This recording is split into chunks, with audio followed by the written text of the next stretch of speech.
बिस्मिल्लाहिर्रहमानिर्रहीम।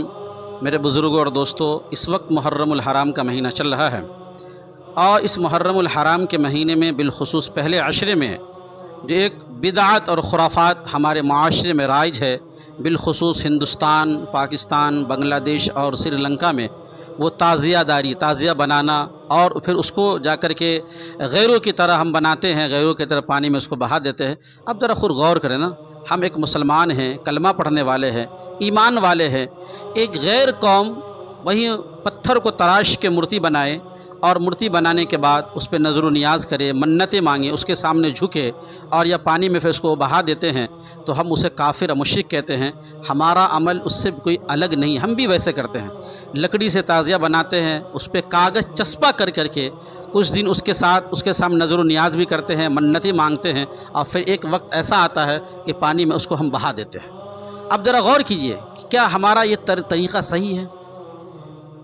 हमारे लिए असल आइडियल नमूना कुरान और हदीस में है। कुरान और हदीस में कहीं इसका सबूत नहीं मिलता है। इसकी हकीकत तारीख़ क्या है, वाक़या क्या है, कब से इसकी इब्तिदाई मैं बताता हूँ। तारीख़ में लिखा है कि 1352 हिजरी में के शुरू में ही मुइज़्ज़ुद्दौला जो इराक़ का रहने वाला था, अहमद दैलमी ने यह हुक्म दिया कि मुहर्रम को हज़रत इमाम हुसैन रज़ियल्लाहु ताला अन्हु की शहादत के गम में तमाम दुकानें बंद कर दी जाए, ख़रीदो फ़रोख्त बिल्कुल बंद कर दिया जाए, शहर और देहात के लोग मातमी लिबास पहने और एलानिया नौहा करें, रोएं, चीखें। औरतें अपने बाल को खोले हुए, चेहरे को सियाह किए हुए, कपड़ों को फाड़ते हुए सड़कों पे, बाज़ारों में मरसिया पढ़े और छातियों को पीटे। शियों ने इसके हुक्म की तामील की और जैसा कि अहमद दैलमी ने कहा था, उसी के अकॉर्डिंग उन लोगों ने उसकी बातों को माना और उस पर अमल करना शुरू कर दिया खामोशी के साथ।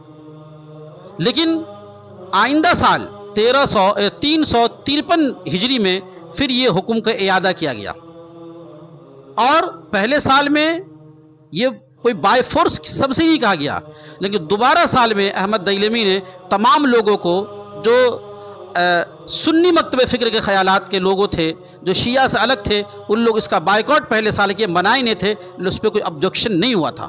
दूसरा साल जो था वो 353 हिजरी में इसको फिर दोबारा उसी काम को करने का इरादा किया गया और सुन्नियों को भी हुक्म दिया गया कि आप इस काम को करें। जो काम मिला था कि हज़रत हुसैन की शहादत के गम में दुकानें बंद कर दे, ख़रीदो फ़रोख्त मौकूफ़ कर दिया जाए, शहर और देहात के लोग मातमी लिबास पहने, नौहा करे, जो भी इनको सुन्नियों से कहा गया तुम भी ये करो। 353 में हुक्म का इरादा किया गया। जो अहले सुन्नत थे उनको ये ज़िल्लत बर्दाश्त न हुई और ये सोचे कि ये चूँकि कुरान और हदीस के ख़िलाफ़ है ना, चुनांचे शिया और सुन्नियों में एक बड़ा फितना फसाद बरपा हुआ। सुन्नियों ने इसकी मुखालफत की कि मैं कैसे काम कैसे कर सकता हूँ जिसका ताल्लुक़ शरीयत से नहीं, कुरान से नहीं, हदीस से नहीं, सहाबा के अमल से नहीं, ये मुझे मजबूर न कर सकते हैं अहमद दैलमी। बहरहाल शिया सुन्नी बड़ा फितना फसाद हुआ, बड़ी खूरेज़ी हुई, बड़े लोग मारे गए। उसके बाद शियों ने हर साल इस रस्म को अमल में लाने के लिए ये काम शुरू कर दिया और आज तक ये रिवाज जारी और सारी है। ताज़िया बनाते हैं, उस दिन लोग मातम करते हैं और नौहा करते हैं और उसके अलावा दुकान बंद करते हैं और कपड़े वगैरह जो है वो काले कपड़े पहनते, इसका शरीयत से कोई ताल्लुक़ नहीं है। और जहाँ तक ये सवाल है कि हज़रत इमाम हुसैन रज़ियल्लाहु ताला अन्हु की शहादत की बुनियाद पे हम मातम कर रहे हैं, गम कर रहे हैं या उनकी शहादत की वजह से हम ये गम मना रहे हैं, तो अल्लाह के बंदो खुद सोचो ना कि शहादत एक बहुत बड़ी इबादत है। अल्लाह ने कहा जो अल्लाह के दीन में शहीद हो जाए उसको वला तक़ूलू लिमन युक़्तलु फ़ी सबिल अमवात, उसको मुर्दा मत कहो। वो बड़ा मकाम है उनका शहादत का। फिर शहादत में खुशी मनाना चाहिए कि गम मनाना चाहिए? कुरान करीम में दूसरी आयत अल्लाह ताला के वला तहसबन्नल्लज़ीना क़ुतिलू फ़ी सबिल अमवाता, कि जो अल्लाह के दीन में शहीद हो जाएं उनको मुर्दा कहना तो छोड़ो, तुम दिल में सोचो भी मत, ये सोचो भी मत कि वो मुर्दा है।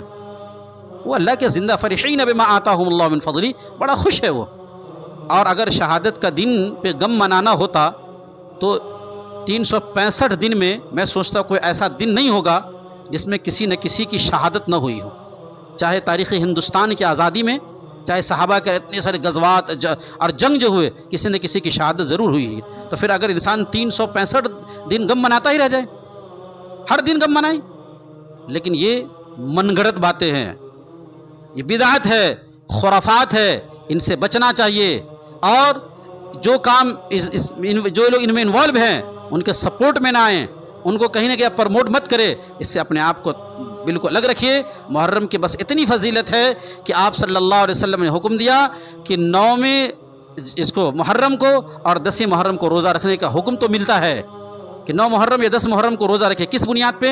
کہ آپ صلی اللہ علیہ وسلم جب ہجرت کر کے مدینہ گئے تھے تو آپ نے دیکھا یہودی کو وہاں روزہ رکھے ہوئے ہیں، تو آپ صلی اللہ علیہ وسلم نے ارشاد فرمایا، پوچھا کہ اے لوگو تم آج کے دن روزہ کیوں رہتے ہو؟ تو ان لوگوں نے، یہودیوں نے جواب دیا کہ میں اس لیے روزہ رہتا ہوں کہ آج کی ہی تاریخ اور آج کے ہی دن مجھے فرعون سے نجات ملی تھی، اس لیے شکرانے کے طور پہ میں ایک روزہ رکھتا ہوں۔